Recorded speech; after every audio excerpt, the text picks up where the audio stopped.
Thank you. Hey, Mark O'Brien here again.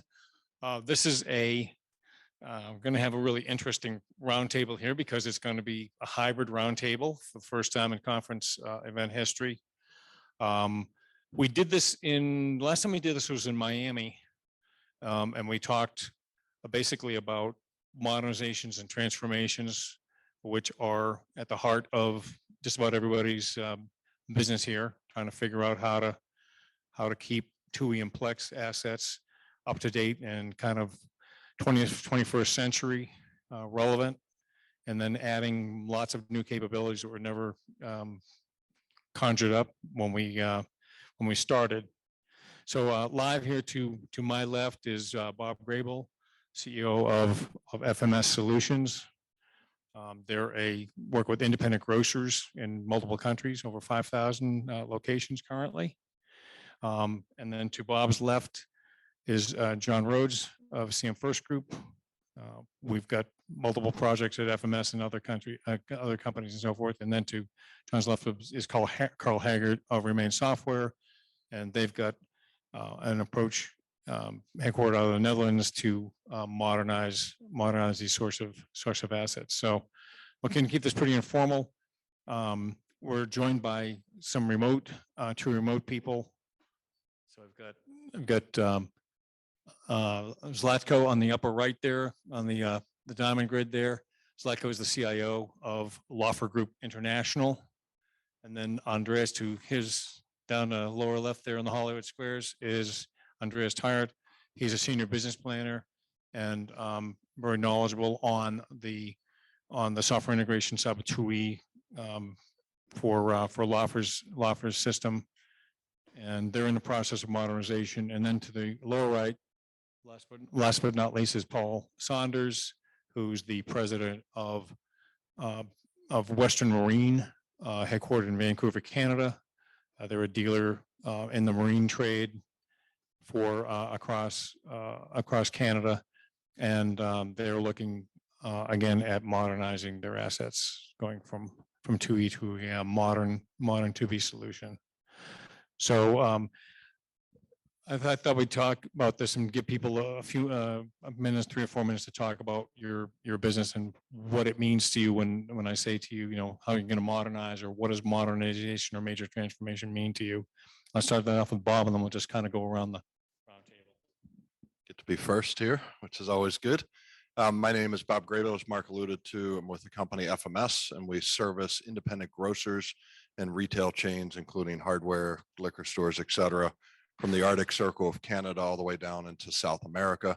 We're actually up over a little bit 6,000 locations, and we've got some more acquisitions coming up here in the near future that will grow that. One of the issues that we had over time is we spent a lot of time growing our business and our sales without a lot of investment in the IT infrastructure and the software of the company.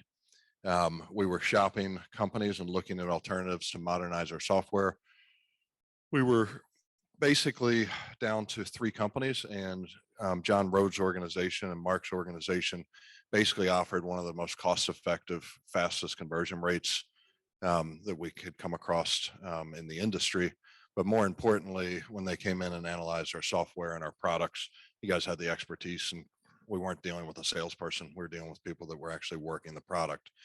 Why it was so important to us as a company was we were basically faced with other products out there that were kind of stepping up their game. We were starting to acquire other software companies, which we've done 2 so far this year, that we had to bring onto basically the same platform, same look and feel. Our old product basically was a GUI screen scrape laid over top of a green screen on the IBM I series. And basically you knew as a customer you were going from here to here to here, even though you might be logging into one place and going back and forth. So it was important to us to give our customers a modern look and feel.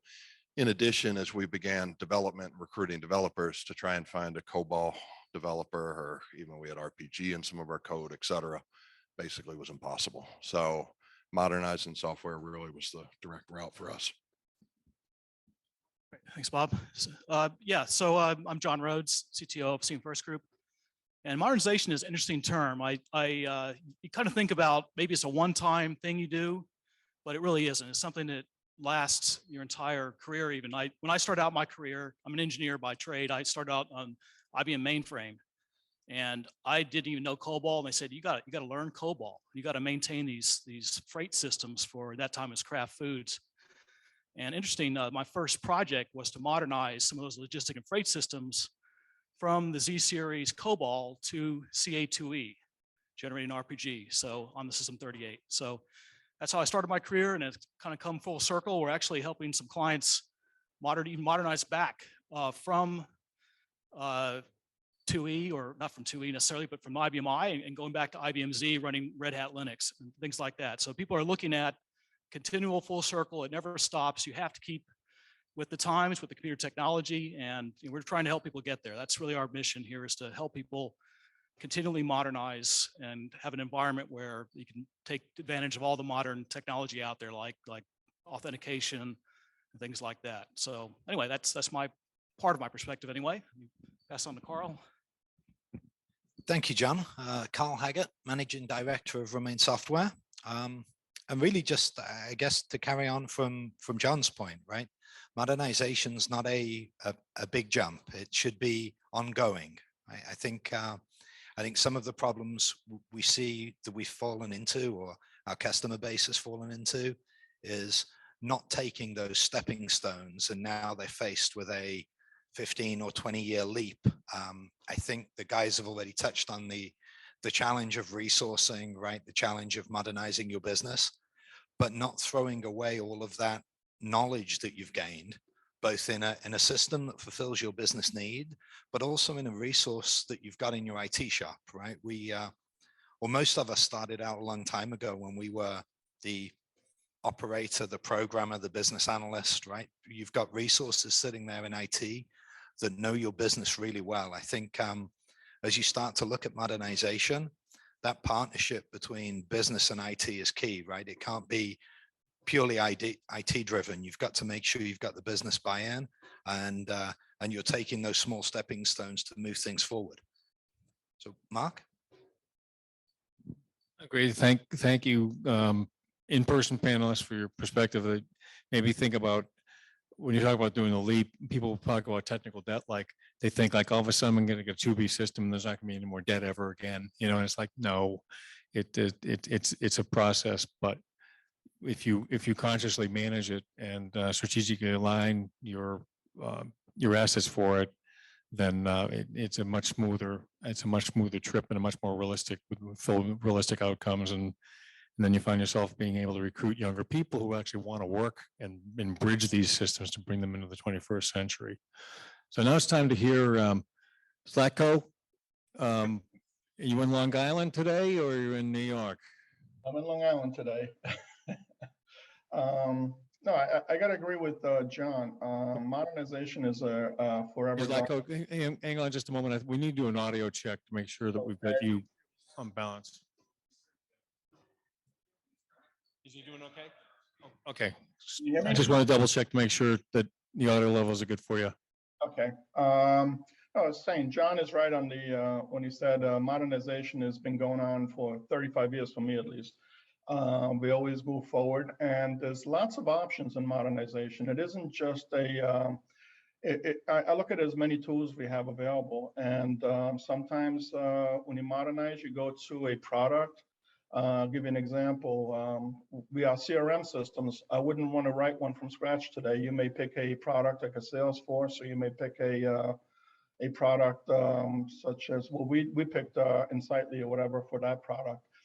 There's also internal business systems, as we've had legacy systems, call them. They've been in 2E or RPG or COBOL, as we put it, and those internal business systems, a lot of times, like in our case, have been customized to drive the business, and they need special attention. It isn't just we can migrate them off to any product. So there's a lot of choices on that, and we are smack in the middle of working with CM3 right now for we chose them for the modernization effort. And I will go into some details on that later if you want, but this is an ongoing thing, and there's lots of pluses and minuses, and I want to point out some of the pros and cons on that. And the pros definitely outweigh the cons as far as this decision went. And, you know, it's pretty interesting, but there's a lot of good stuff in there. And Zlatko, for the audience, our other panelists were able to tell a little bit about what the business, tell us about Laufer Group International, what business you're in. I will let my head of business processes and qualities, Andreas Tyart, describe our business in detail. Yeah, thank you. As you can see in the background, we're in the freight forwarding business. We move all the Christmas gifts that you're hopefully gonna get this year. We're part of the industry who brings those here. And I'm sure you all heard about that this is going to be an interesting season. So to follow up on the earlier statement that you want to get your Christmas gifts early, I'd definitely do that. Yeah, we have a custom system that that is customized to the way we handle this business, and I'm very glad that that this way to modernize exists, because this is a lot of our capital, that we have a system that works exactly how we do business. And with Plex migration, this enables us to keep the investment that we have in the system, but it brings us to modern technology. We started a few years ago to kind of add to the software we had with 2E.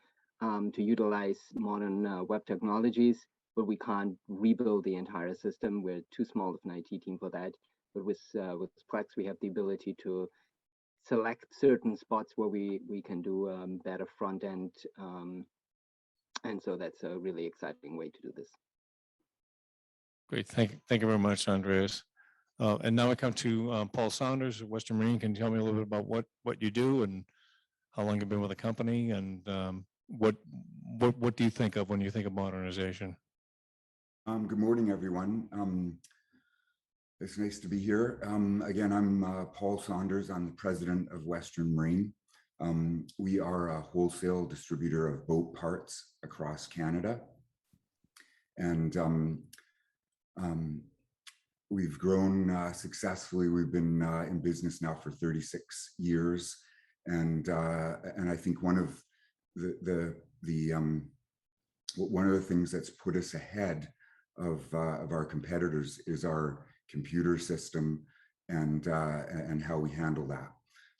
Over the years, so we have a system done in CA2E, and we were able to do a bunch of custom programming to suit some of our procedures. And I think like what Andreas was talking about, we have these special procedures. And one example that our customers really like compared to our competitors is we have a system where we contact the customer before we send back orders, and our customers really like that. A lot of times you can imagine a boat is out of the water, you need a part right away. If we don't have it, they need to get it somewhere else. So, you know, 2 weeks later to just send the back order is a problem for them. So we built into our system that procedure that allows us to make sure to contact the customer ahead of time. Over the years, I've looked at other software packages, distribution packages that could run our business. And when I talk about some of the things like that, the companies would either say, well, you just need to change your business practice to handle the software, or there's going to be a large fee to try and customize that. So again, we've developed our system, and it has been ongoing over 36 years. And now with Plex, again, as Andreas had mentioned, with their company, we're able to take all that business logic and continue on with it. And then for modernization, we're looking at some more user-friendly interfaces for sales staff. We'd like to put some of our things, make them mobile, And so that's what we're looking for. Great. Thank you, Paul. Yeah. Next question I had, I think I'll start with you, Zlatko. When you look at some of the different options, what things come to mind? And, you know, is there part of management saying, hey, let's just send this thing offshore and we'll have a bunch of low labor people pull off a miracle and it will fit the needs of the business several years down the road when they finally deliver what they think is your idea of a 2B system. Right. No, one of the, like I was saying before, is that you got the right tool for the right job, right? And we have, for example, a customer portal that we did 100% in pure Java, and we needed it to be perfect because it is customer facing, and it had to perform properly. It had to provide all the data, had all the dashboard, had to be beautiful. And it wasn't something we could just deal with that way. So that part we did 100%, modernize it wouldn't call it the proper way, but the best way you could possibly do it and as good as you can get. The rest of the internal business systems, our ERP system, we had many choices, obviously, and I looked at the top 3 things that are most important, right? You have the risk factor. What's the chances you're going to go through this entire migration? You're going to convert databases. You're going to go to a new system that nobody knows how to use, the training. There's so many risks involved in doing any of these systems if you take that approach. Then you have a cost factor, right? Everything else I've looked at is probably 4, 5, 6 times the money. And then you have the time factor, right? What happens? We're going to spend 2 years, they're going to promise you. It may take 3 years. The CM3 option here with the Plex migration, we're talking, what is it, like 6 months? I think before we go live, we're planning to go live in January, February timeframe. So those are some of the things that are primary drivers to a decision like this, I think. And the way this works right now for us is, if you look at the positives on this, we're not destroying our database. We're keeping the DB2 on, we modernized, we went to a Power 9 system we're going to go to, right? So you're keeping your DB2, the database, which is the Bible of information for the company, stays intact 100%. All the hooks that we have to it, we have hundreds of vendors that do FTP to our database. We port it in, we have EDI partners. We use MQ to talk to Customs Border Patrol. That all stays intact. It feeds the database. So the database layer stays intact. Then you have the business logic, right? What are we doing with that? Well, we're going to modernize that with Plex. We're going to rewrite new Java programs with your tools that will actually port those. And I think you're probably using SQL statements. I'm not 100% sure how you guys do it behind the scenes yet, but and then the presentation layer, browser-based, beautiful instead of a client access green screen. Then you have other factors involved, right? Think about it. What do you got? Training.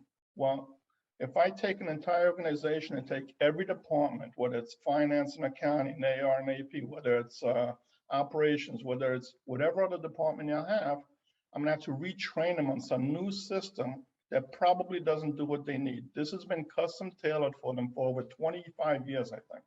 And we have programs running from like the 90s. And they're doing what the business needs. They've been obviously tailored over the years as the business have changed, but they fit the company right now. It's a perfect suit on them. Then you have other things involved, right? The cutover, if I take this approach, it's not like a migration of data that has to be perfect, because I've been doing migrations for about 35 years, 36 years or something.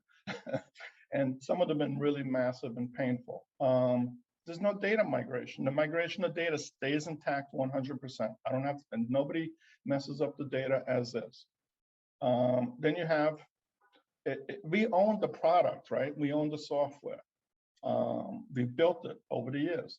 I don't have to pay licensing fees that have been gotten really expensive over the years with other vendors. And you add that up over 7-10 year period, that's an awful lot of money you're going to be spending on other products that we can go to. There's lots of vendors out there that can do what we do. It won't be custom, but it would work. There's lots of things like that to consider, and we've considered them. We've looked at it all and made the decision because We could have went to a new platform. We could have went to new technologies. And actually, the technology you guys are providing is Java based. So there's a lot of pluses on why we want to do this. And I think it's, well, I'm betting it was the right decision. We'll find out in February when we go live, but I'm pretty confident you guys would deliver. You know, now the negatives, obviously there's a few negatives here, you know. You know, the database, if it was built by sign-on, it was probably not naming conventions. It was a little bit on the ugly side of things. That'll stay. If you had any bugs, when you bring them over, that'll stay, I'm assuming. You're gonna bring those over for us. But I think we've worked out the kinks about 99% of them over the last couple of decades. Some other things I'm concerned about is, we'll find that out, obviously, performance issues could be a factor. I don't think so in our case, but it could be a factor because to run a green screen doesn't take a lot of horsepower, as we all know. And so those are the, you know, and like I said, the number one thing, I don't think there's any risk associated with this thing, because the day you turn the switch and you go live with our product after you guys finish developing everything, if it didn't work out, I still got my green screen. I can continue the business seconds later, continue running it till we get it perfected if there should be any challenges or issues that arise somehow. So I honestly think it's going to be the smoothest transition I probably have had in the last 35 years. Wow. I hope we can deliver on that promise. You better. I'm shifting gears here a little bit. It was great, well thought out answer. Andreas, give us a perspective on, you're in a business unit that's basically to kind of make the business lines jive with the IT department, so it's, you know, a reasonably good outcome instead of a catastrophe. So how do you kind of navigate and go back and forth? There's you know, there's an enormous amount of give and take when we've got long-term strategic initiatives. So give us some advice and some of your perspective on that. Yeah, so I want to add one thought to the idea of how we could just have you know, have somewhere where labor is cheap, build a new system. While the development part, yes, that can be done, but what is really what's a really big challenge is the complexity of those systems, and developers can only build what you tell them to build. So if you have a system like an in-house grown system over time, there's probably nobody in the company, even though we have some that get close to, that understand the entire system. And if you want to have a system rebuilt, just designing it and making sure that, you know, every business unit is okay with it and making the enhancements, etc., is a huge undertaking, and it's a really challenge. Before I worked, I started with Laufer Group. I worked for DB Schenker, which is a few numbers larger freight forwarder, but they had a global initiative to get their entire international company on a new transportation management platform. And we were basically probably like 8-9 years into the process. We're still in the process of rolling out the ocean freight, and there was maybe like half of the overall goal of the initiative. And they were joking that they should probably start designing the system that comes after the system we were in the process of rolling out, because it takes so many years to design the system and get it developed, so that by the time the system we were working on rolling out was reaching its end of life, they had the new system in place. So it's something that's easy overlooked, the complexity of saying, hey, we want to rebuild something. So I think it is really, for a company our size, the only real way of keeping the system yet being able to continue to modernize it is the way to go here. I also think a key thing is that all our users, as Zlatko already mentioned, all our users are familiar with the way the system works and the flows and how to get to certain screens, certain functionality. This is a really big impact to us, because we're switching systems, which is going to impact the entire company. And of course, we are always busier than, always at the edge of what we can deliver. Freight or international logistics seems to be an industry. There's always some crisis. So if we mess this up, if there's a huge learning curve, then something that could really cause humongous problems. So it is really important for us so that we can say, hey, the system is still the system. You know how it works. It'll look different, and there's a continuity. What is it called? It's not a revolution. It's evolution. And I think that way we can keep the people that use the system on board and able to handle the change. Great. Thank you, Andreas. I'm going to switch gears and invite our two vendor representatives, Karl and John, looking at the needs of the business and you as a response of looking at these different options. How do you navigate that with the customer if the customer wants to go down a certain path and you're not, it might not be the best way for you to deliver, or in your estimation, knowing that they might be going down the wrong path. How do you kind of cut that off? Thank you, Mark. Well, I think our role, right, is advisor. Like the speakers before have touched on most of this, that we've built something in our customer base over the years for our application that helps us as a company differentiate between what our competitors do. So if we're going to make some big jump, and again to Andreas's point, right, this has to be evolution, not revolution. We've got to take some of that knowledge with us. Our job as advisors should be to help our clients step down that path, right? To talk them back from the brink, so to speak. It's not such a big jump, right? We've got to make sure that we keep in mind what helps your company differentiate yourself from your competitors. Keep that knowledge, make sure the business process works for the business users, right? May not be the greatest IT solution at that time. Maybe it's not the full jump that they want to get to. But again, modernization is a set of stepping stones, right? We've got to take things slowly, minimize disruption to the business.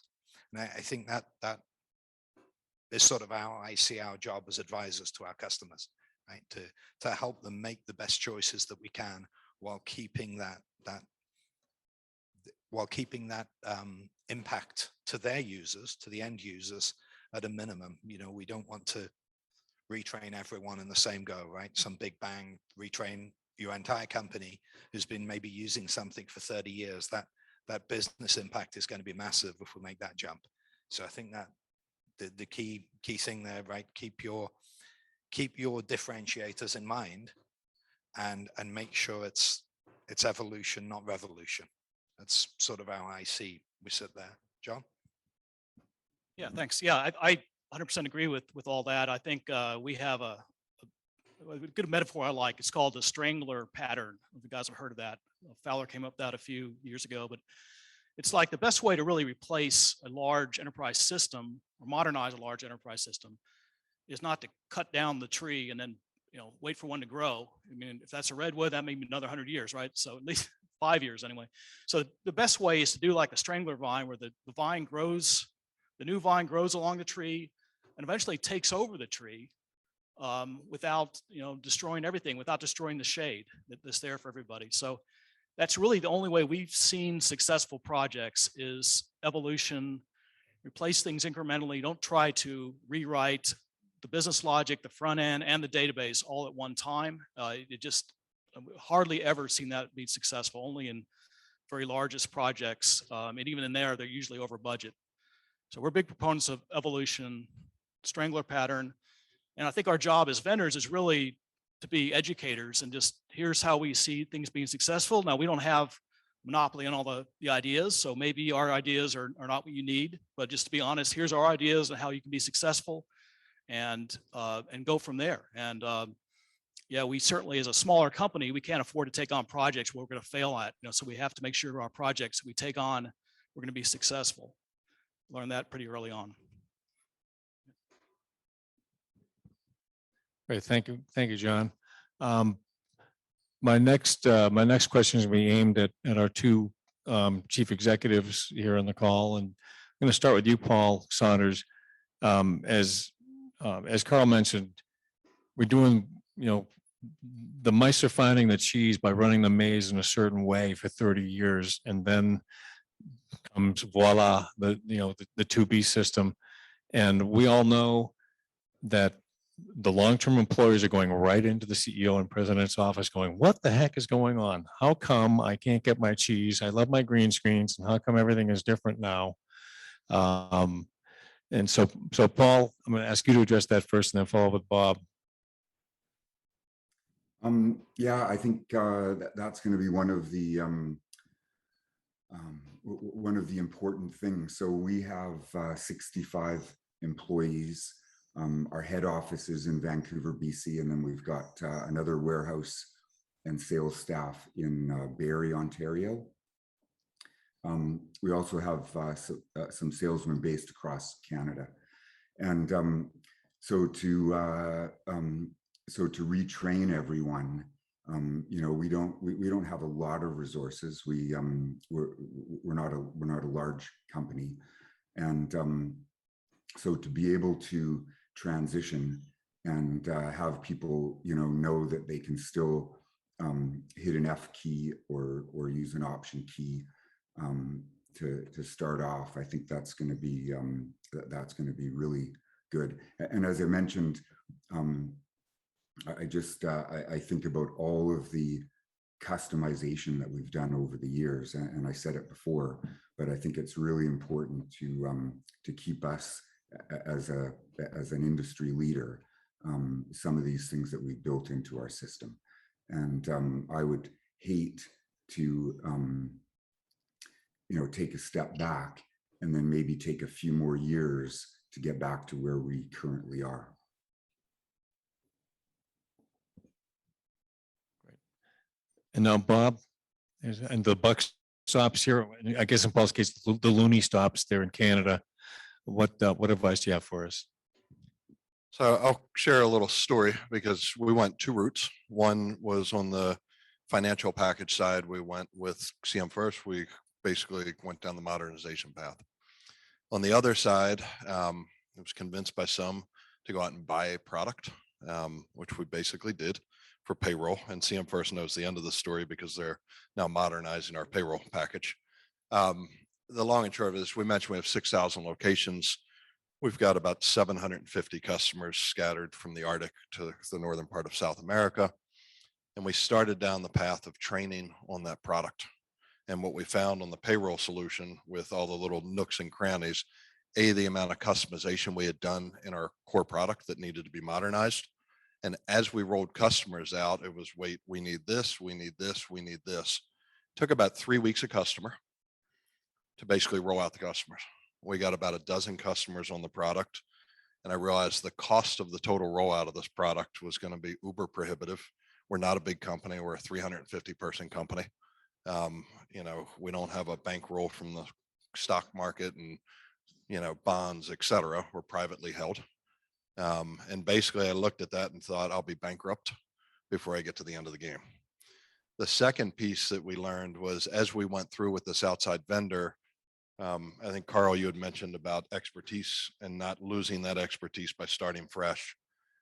As we're talking to these people, understanding the retail industry, the union contracts, et cetera, we're having to explain all this customization we have done. Whereas we had a whole team that was ultra knowledgeable. This was programmed in our system already. We weren't starting from scratch. We weren't having to go through all the testing, creation, rewriting, et cetera, just to get to the end result. So the end game was we spent a lot of money on a dozen customers and ended up right back on your guys' doorstep to start the modernization process. So from a CEO's position, there's a lot of different pieces of advice that come in. And we tried one on the financial, worked pretty good. Thought, okay, payroll and regulatory environment changes constantly. Let's just go ahead and get something that's there and already across the finish line. and roll it out. And what we learned was, is to your point, 30 years of development, there's a lot of customer customization in there. What I spent on acquiring that code and on the rewrite was approximately a little less than 4 times what these guys, and it was a smaller company, so it wasn't uber expensive, but it was about 4 times what these guys cost on the modernization. So my mistake as a CEO, I admit it. It was something I wanted to try kind of both paths moving forward. As we acquire companies, the modernization issue becomes real. We just acquired a company from the Midwest. Their code is written in Foxborough, which is no longer supported. They have a tremendous customer base within our industry and outside our industry.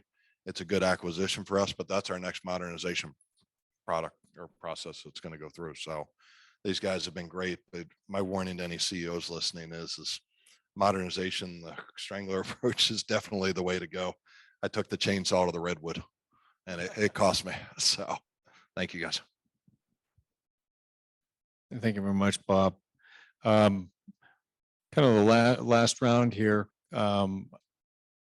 So Zlatko, you've been in the game for 35, 36 years.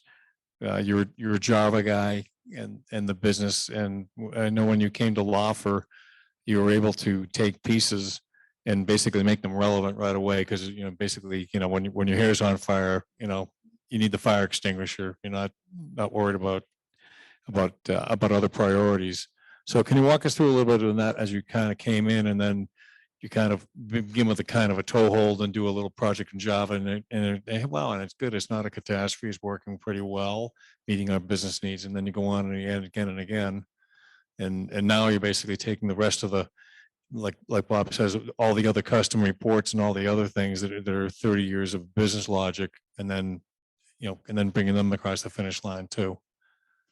So walk us through that path, because we're all career employees here, and you've got a family that owns the business, and Mr. Laufer runs the roost. How do you negotiate that and end up being employed and actually having happy customers outside the company as well as employees inside? Right. Well, we came on board. We had multiple systems. We were using packages written in Domino, IBM's Domino systems. So packages written in Cyanide, or it was all over the place. And so what we did was, basically like anyone else would do, is say, what is the most important thing? What's your most painful products that you have? And the first thing was we have a quoting system. It's like an order entry system. And we rewrote that in pure Java because it was in Domino, and I couldn't even use your products to modernize it, right? And that involved migrating the data over, writing it in pure Java, and we utilized IBM WebSphere application server, and that was the first thing we got off the ground. Then we had painful places, since IBM has. We're using the Smart Cloud for email and for communities and from share drives and things of that nature. Modernize that thing completely with Office 365, SharePoint, and that was an easy one to deal with, right, in that respect. And the other one I mentioned earlier was the Peer Plus system, which is, it was painful because it was written in RPG CGI, and there's no tools to deal with in respect to modernizing it like you guys offer. And since it was customer facing, it was extremely important to have it as perfect as I can get it, right? And use the right technology to do so. So we wrote that from scratch. And, the good news is it's about 85, 95% informational dashboards, letting customers know where their shipping containers are, all the information in that respect, what they have. They can author, confirm bookings, all kinds of good stuff that they do, right? So that was written very nicely and hosted in WebSphere. We did that. We actually outsourced that to India to augment our team and help us do that project. And we did it pretty quickly. I think it was like 6 to 8 months. And so we chipped away at the entire, technology infrastructure. And what we have left is at this point, 80% the internal business systems running that ERP, and that's what you guys are involved in. And this is the last tough decision to make. We made the decision. I think it's the right decision. I can't imagine the pain we would have to be going through right now if we had just to migrate the database today of our ERP system. We have, I think our system is called WorldPort, and we have something in the neighborhood of 15,000 objects.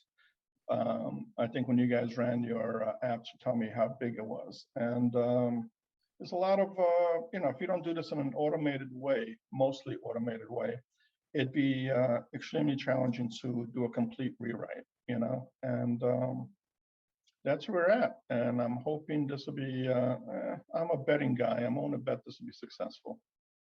And the other positive thing on this migration plan is that, the guys at CM3, your team there, they're a great bunch of guys to work with, and they've been very, very positive. And I've been watching the progress as we go along weekly, and it's looking really nice what I've seen so far.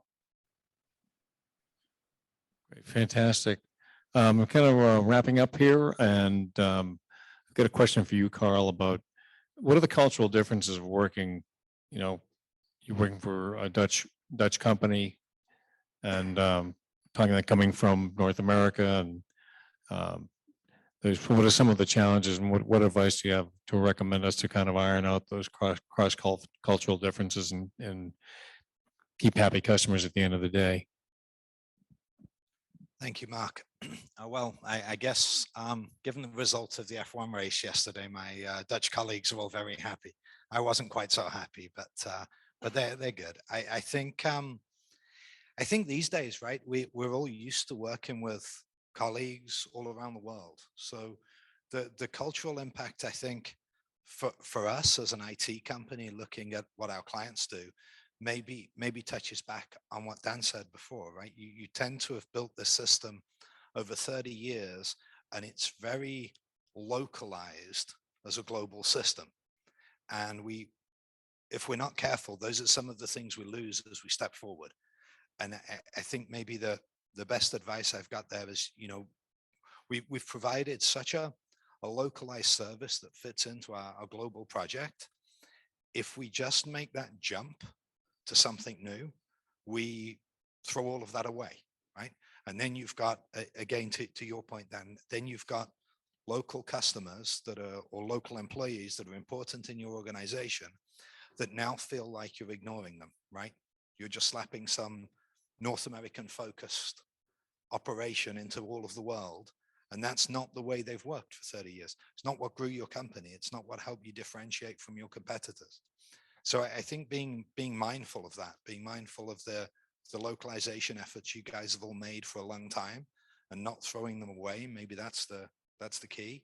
I certainly see for us as a company with clients all around the world, headquartered in Europe, working in Asia, South America, the US, right? We're trying to focus on the way our customer works, not the way we want to work. And I think that applies for you guys looking at the modernization journey, right? Each little branch you've got, each department you've got maybe works slightly differently to take account of local customs, local regulations. We can't lose that as we start to modernize.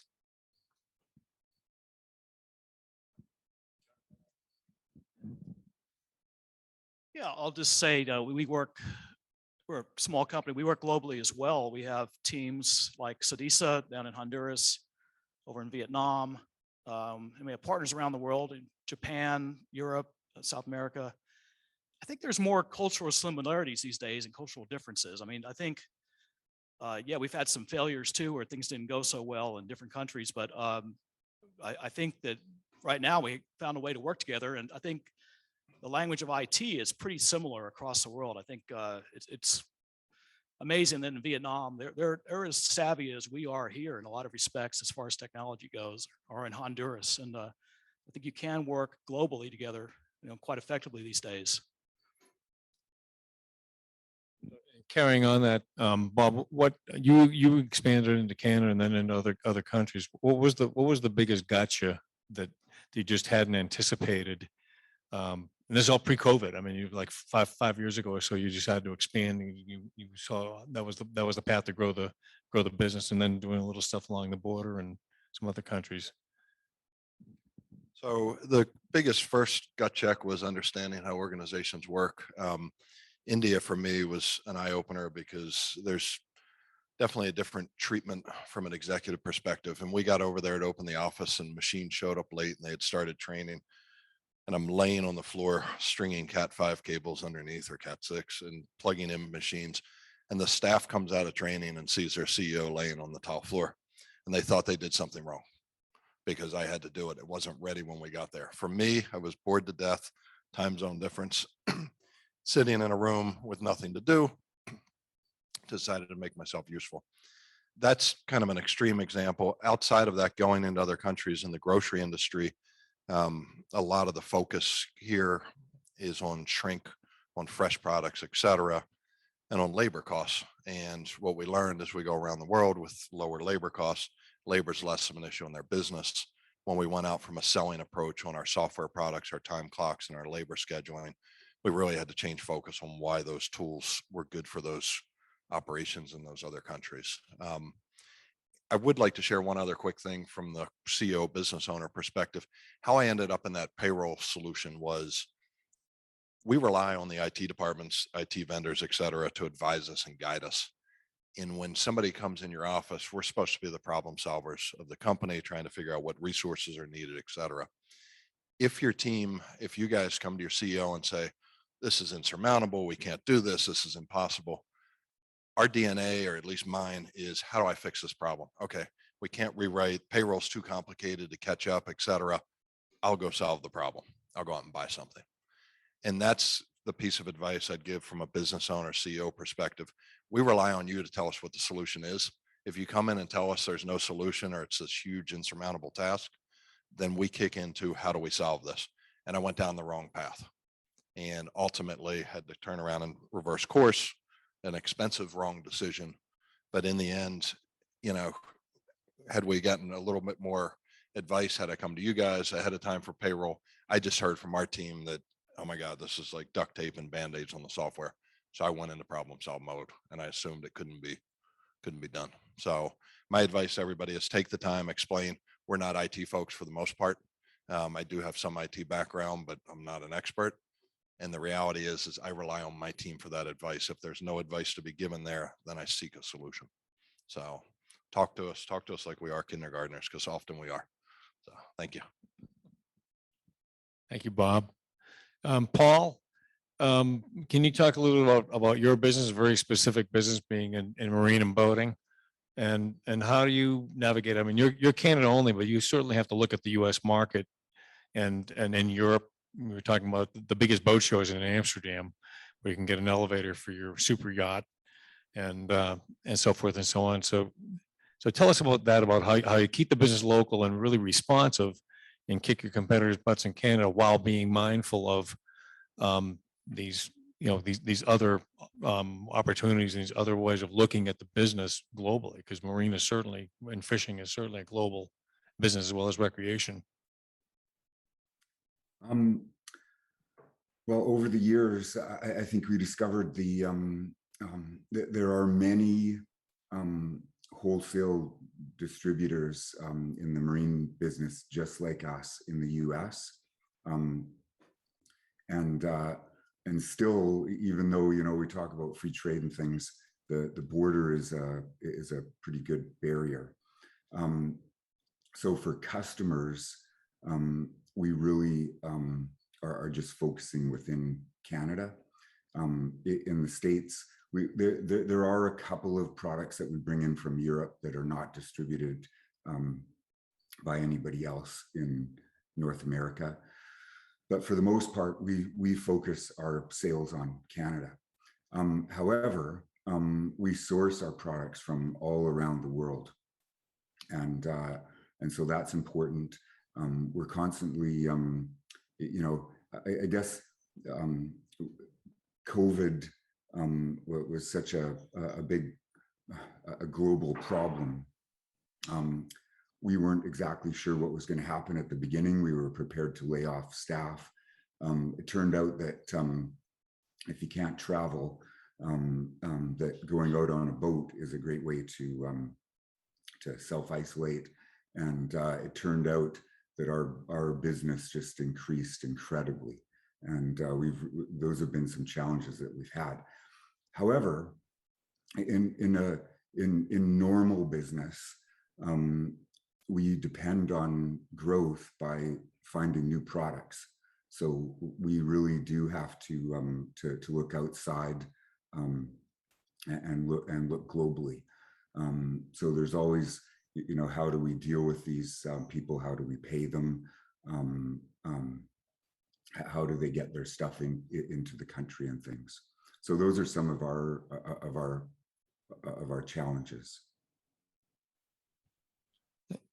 Thank you, Paul. Andreas, looking at it from an analyst standpoint, Laufer's got a couple of dozen sales offices around the world. You're facing an unprecedented pressure on supply chain optimization that no one could have conceived. Routine, mundane problems like getting the right containers to the right place are now, holy mackerel, they're causing ripples everywhere. We've got unprecedented delays in LA and Long Beach, and somewhat in Savannah also. How does Laufer prepare itself for being in this, in this environment that just didn't exist before, and stock market pricing and so forth, and how, does your current system help you navigate that, and hopefully the converter system will do even a better job of that.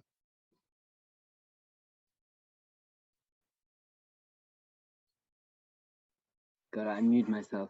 So yeah, while we also, our customers are all local, if you can talk from the US as a local entity, but we are an international company because we have partners, we call them agents overseas. Whenever you have an international move, you have to have somebody on the exporting or importing side that works with you and receives the freight or sends the freight. So we've always been internationally positioned, and part of our challenge was that we actually have those overseas partners using our systems, so they need to be able to access them. And in the very past, we would send them CDs so that they could install the green screen terminal software. And a few years ago, we started one of those things that we chipped away on. We started to build a platform for our overseas agents on a Java basis, so that they could we could just send them the link saying, okay, hey, here you can log in there to access our system. So that's one way of how we dealt with that. What COVID really brought up, and in a way we were very timely, that we moved just at that time, moved over to the Microsoft 365 world. That really enabled us to work everywhere, and moving now from to Plex will further support that, because the reality nowadays is that our employees, we do want people to come to the office, because we do believe that working physically in one place together is beneficial.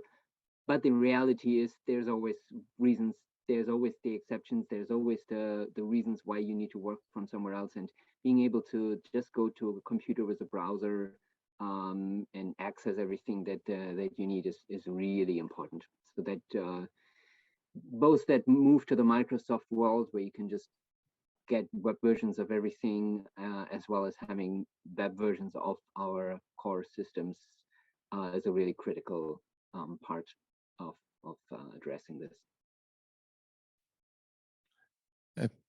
Thank you for that very insightful answer.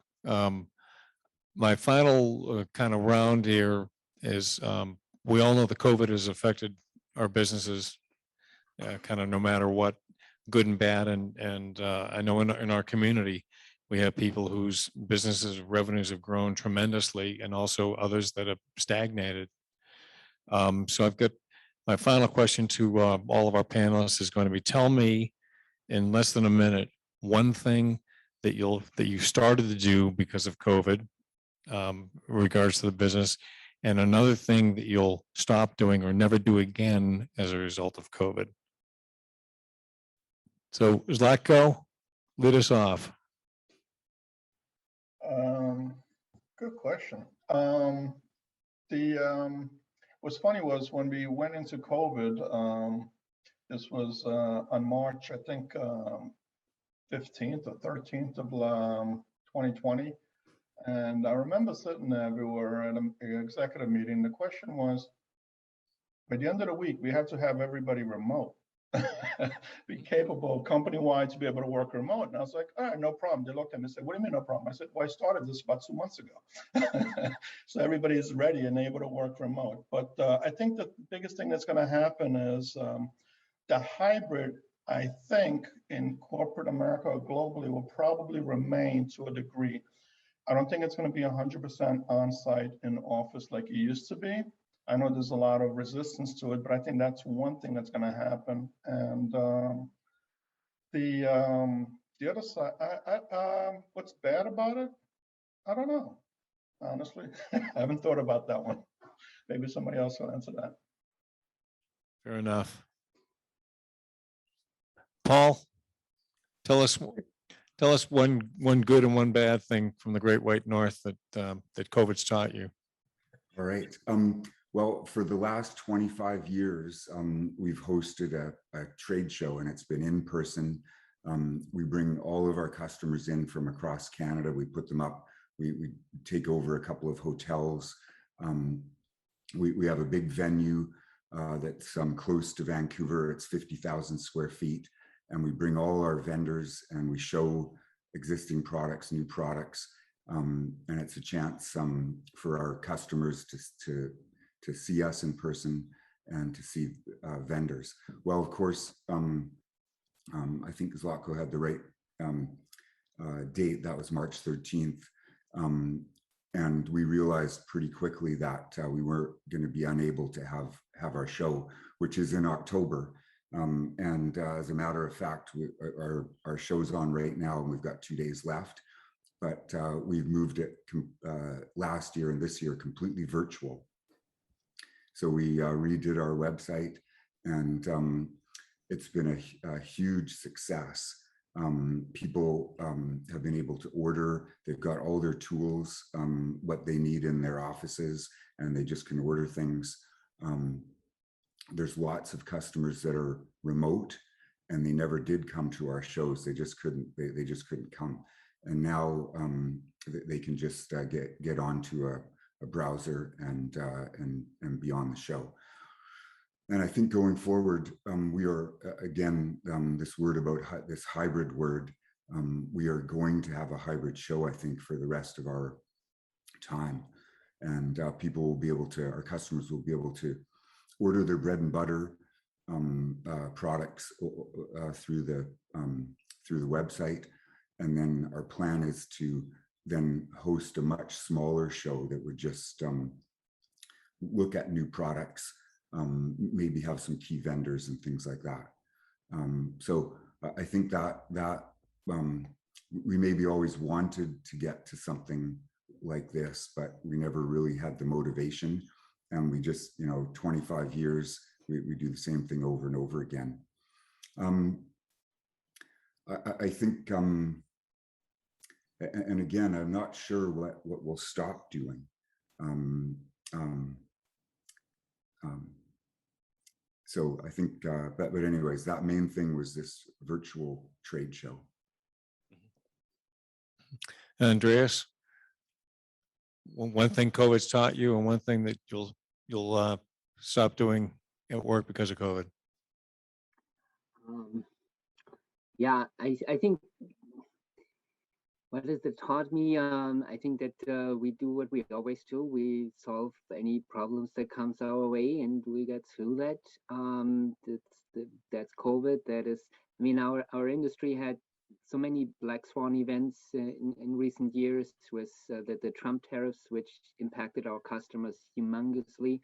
And then COVID, and now the supply chain issues that suddenly containers that used to take 2 weeks take 3 months and cost 10 times as much as they used to, which has huge implications. we get through that. We'll work with our customers and help them through and find ways of how they can deal with it. We continue to do that. Things we will never do again, I honestly not sure. Our salespeople travel a lot less, but I'm pretty sure that they will eventually do that again. But I think we'll all be much more digital native and be able to connect with everyone everywhere. But I think it will never fully replace the personal contact. It'll just open up more ways of connecting. Very interesting. Okay, Karl. Well, I think maybe one thing that this has sort of all got us more comfortable with is being together virtually, right? We were used to it to a certain extent from a development standpoint, right? You often worked with not all in the same office at the same time. But now over the last 2 years, I think the virtual conferences, right? Our kids did school virtually, depending on where you are in the world. We're all used to this. So I think some of the leaps forward that we've seen in this virtual sphere have been great for us all moving forward. I think maybe the thing that I'll take away from this from the vendor community is not taking for granted the community aspect of all meeting together like this, right? It's not quite the same doing it virtually. So it's nice to be back in person. I think maybe we got a little blasé about the ability to do that. And again, it's great to be here. So yeah, I think those are the two things: more comfortable virtually, and then not taking this sort of event for granted anymore. Yeah, I like that. I think that's what I was thinking myself, is that I kind of realized that maybe 90% of the business travel or 80% I was doing was probably not essential. And for the team too, in fact, was counterproductive. Just wasting a lot of time on planes and such. We could have been doing by Microsoft Teams or Zoom, and a lot of that was clearly proved to be non-essential because the business kept going well, even when we're doing it virtually. I think events like this, I really miss that. This is my first one, really. IBM's canceled all their events, I think, and it's been very difficult to go to an in-person group with other colleagues and make contacts, meet new, potential partners. Like I met Karl this week, or other folks. That's much harder to do over Zoom and virtually, I think, and I miss that. And I'm looking forward to some business travel around conferences. I think that's probably what we're focused on. So let's learn, less travel, but there's some in-person stuff that just is necessary. So the good side, if there is one for COVID, was the realization of how important our teams are, because we were a company that had to come into the office. We produced paychecks, and you would think in today's world it would be direct deposit, et cetera. The reality is grocery employees, low paid employees, many unbankable employees still require paper checks. So when we looked across the environment as it was changing rapidly, governors were shutting down businesses the access to go to work unless you were essential. We had staff that really stepped up and said, hey, I'll go in. I'm comfortable going into work. I'm comfortable, getting the payroll checks, et cetera. So the good thing with COVID is I really realized how good our team was. I had always appreciated them, but these were people willing to come in when we didn't know a whole lot about COVID, and the risk or the dangers, et cetera, were kind of unknown. The bad side that I learned that I'll never do again is we don't do a lot of IT work in India, but we have about 100 accounting professionals there. And I realized business concentration risk. And we were in a red zone in Hyderabad where they had shut down. About 30% of our employees did not have internet access in their homes. So we suffered, a loss of 30 people, a little bit less than 10% of our workforce basically was unworkable. So what I've learned from that is we've begun to look at another offshore site to really kind of spread that business risk as we grow. India is very easy. Quite frankly, it's like a drug. You take a little hit of it, and then you want more and more and more and more until you're so addicted. As a CEO, you get this cost-cutting piece in, and part of it was we couldn't find labor in the U.S., and it was easier to grow and expand, do acquisitions with offshore labor in the finance and accounting area. But the reality is we got addicted to it, and then something hit, and technically our drug supply was cut off, and we had an addiction we couldn't fix. And that's kind of how I look at India now, is I've got to become less addicted to the cost saving side and the labor pool in one location, And we're looking at some locations in South America now and Eastern Europe to offset that. But COVID taught me, I always in the back of my head, we joked in meetings, what's a big risk? And we thought India, Pakistan war, ha ha ha. None of us sat around that table and said, oh, pandemic, the country's shut down and they're not allowed outside their homes. So that was the bad thing I will never do again because of COVID. Great. Thank you, Bob, John, Karl, Zlatko, Andreas, and Paul. And thank you for your candor and honest impressions. I hope this was enlightening to the audience. For some of you might just be technical thinkers, you're thinking more along the business side. And for people that are kind of just looking at strategy, kind of counterbalancing that with the demands of you get the needs of the business, and no matter how ambitious your goals are and your projects are, you still have to keep the business running and in a way that isn't disruptive to everybody from employees inside your organization to outside people, and competing with other competitors as well too. So this concludes our roundtable for this conference. We're going to take a short break, and then we'll be back at noon for two fine speakers from the IBMI side of things that are going to enlighten us about the technology refresh and the advances in OS, et cetera, et cetera, et cetera. So thank you very much, and we'll see you back in a couple of minutes. Bye.